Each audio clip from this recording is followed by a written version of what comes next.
Hello, friends. Let's talk about the new food pyramid that was just released by the White House, I think 5 days ago. So I am a little bit late to reacting to this, but I think it's a very important topic. So let's open this discussion and talk about what they are trying to teach us or sell to us, rather. I have the food pyramid, yes, on my right. And the first thing that I'm noticing, of course, is that it's upside down, which doesn't make it easy to follow for me.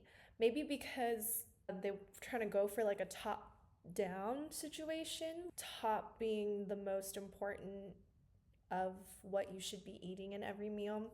I find this all very confusing that it's inverted because what is the primary, secondary, and tertiary? I'm seeing that grains is at the bottom and the least, but graphic design wise, this is not putting it forward to me. We're going to get into the actual words of the whole ideology behind this, but first impression is that it's not hitting home visually.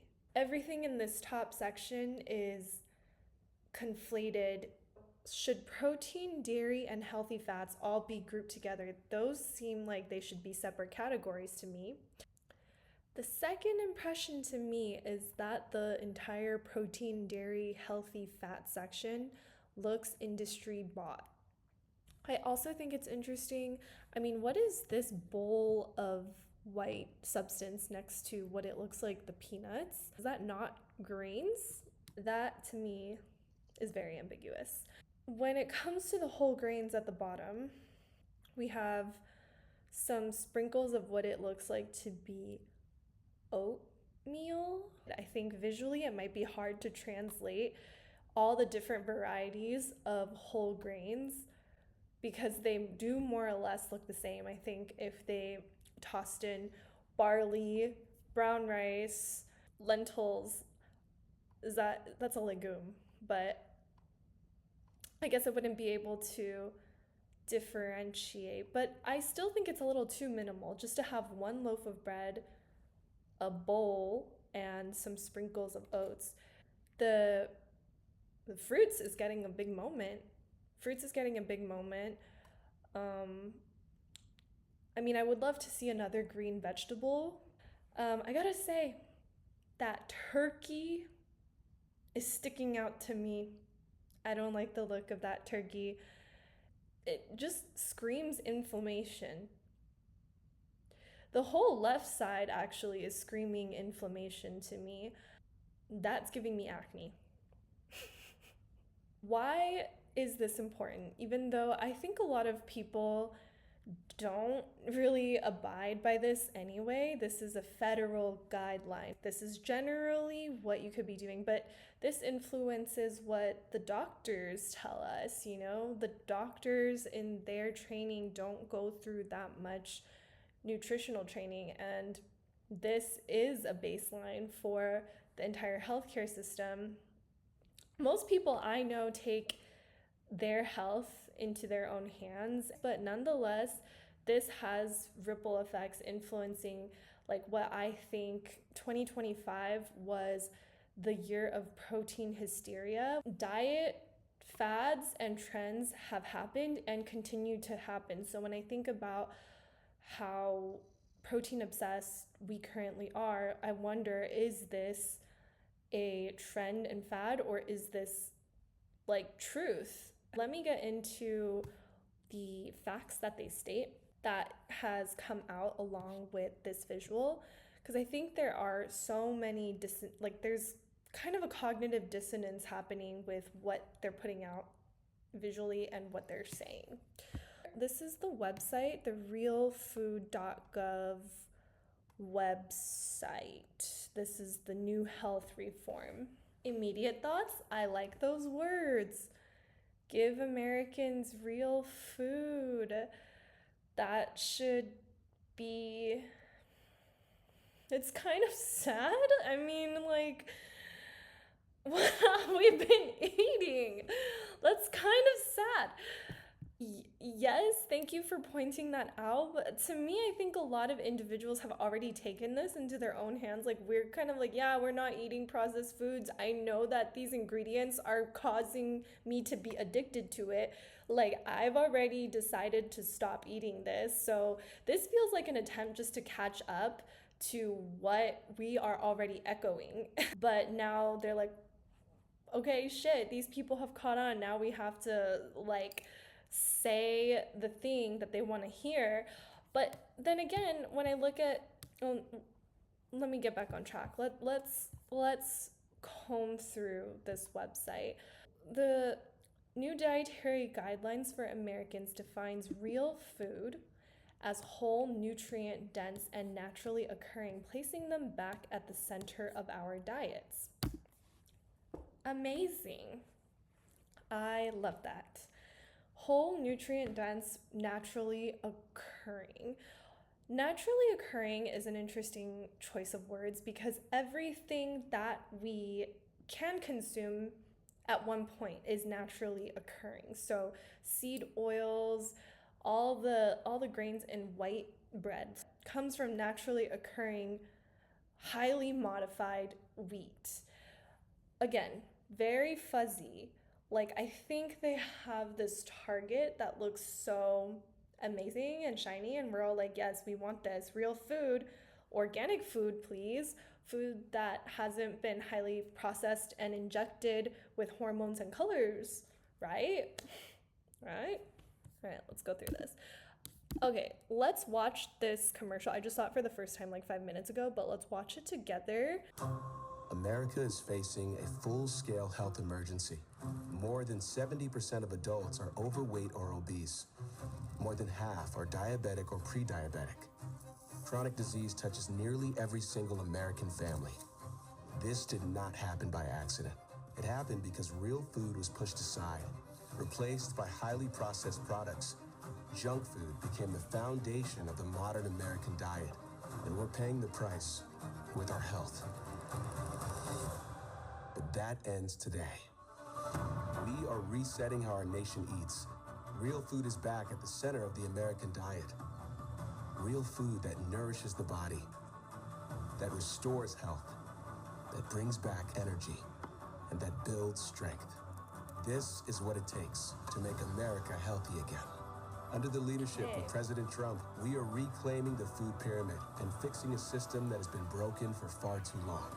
Today, HHS Secretary Robert F. Kennedy Jr. and USDA Secretary Brooke Rollins introduced the most significant change to federal nutrition guidance in the history of this nation.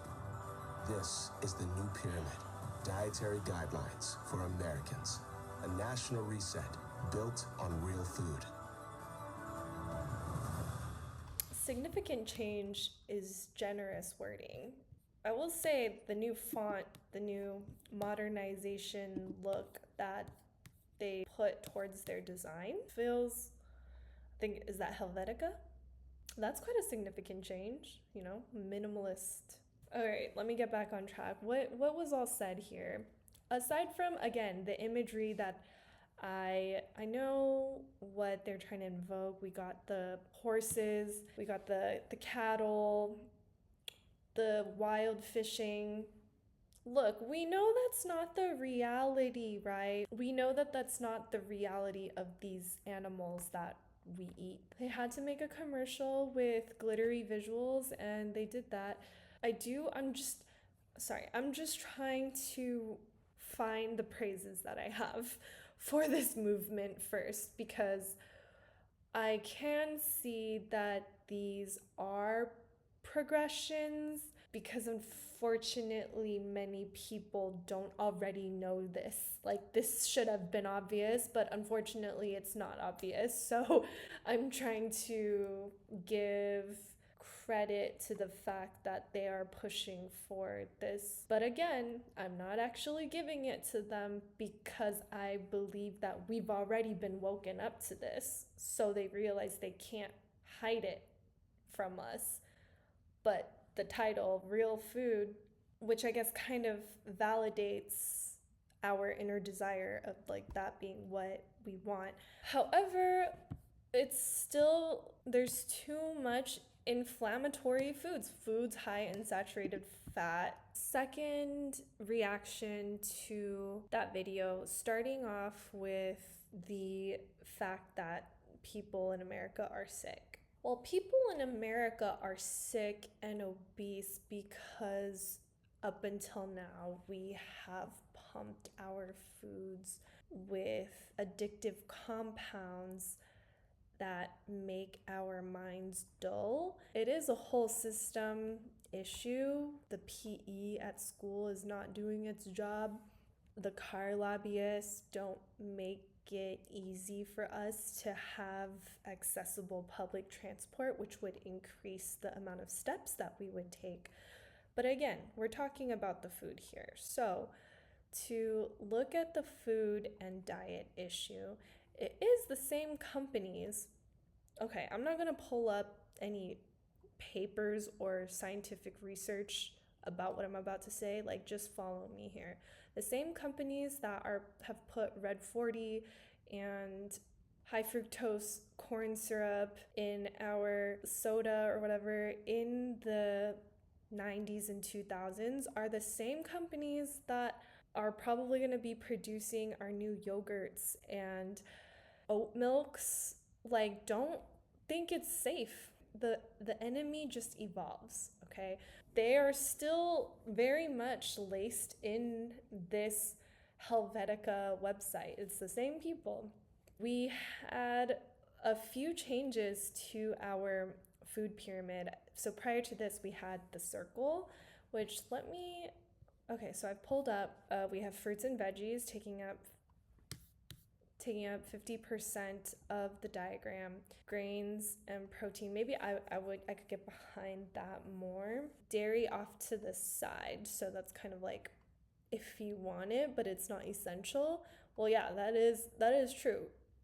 Like, dairy is not essential to you. But while we're on this website, this blog also has other countries' food pyramids. So it's interesting that Japan also has an upside down pyramid, which makes more sense to me because at least they're stacked into what you can see as the order of importance, and they prioritize grain, second is vegetables, and next is protein. I mean, this is fun. It kind of has emotion to it. I find it really interesting that they put fruits last. Why would they do that? Okay, let's look at this one. This one is Australia. I can get behind the Australia food pyramid. Again, these are all old. I don't know if these are updated. From this one, we have fruits and vegetables taking up a big majority of the food pyramid, and next being grains. I think this is the one that ours should look like. India. Okay, again, I like the circle. I think if I were to make like a dietary diagram, it would be a circle because that's reflective of the plate that I'm eating it from. All right, so let's go back to the beginning because I'm gonna wrap this up now. I don't necessarily think that our health problem was dogmatic. It was just confusing because every industry who bought their way into our stomachs were able to control the demand. They were able to control what we craved. Therefore, we demanded it. And then so they could make more supply that we would buy. I think that's exactly what's going on here. Overall, it's a social experiment. Your diet is the social experiment that you will basically know the result of when you die. Start now. Go past this. Go past this weird inverted pyramid. Go follow this thought all the way through. So if this is always going to be corrupt, what is the ultimate form of this diagram? What should it look like? Not based off, other countries' guidelines, not based off America, like based off what you feel when you eat is the best for you. I think that you should make one for yourself. I think that's a great idea. I just came up with it. So I'm going to do that for myself. And that is going to be the one that I am following. So that's where I'll leave you. I feel like I could have said a lot more, but I want to be positive. We're gonna be eating forever, so let's eat good stuff. And yeah, thank you for watching. Bye bye.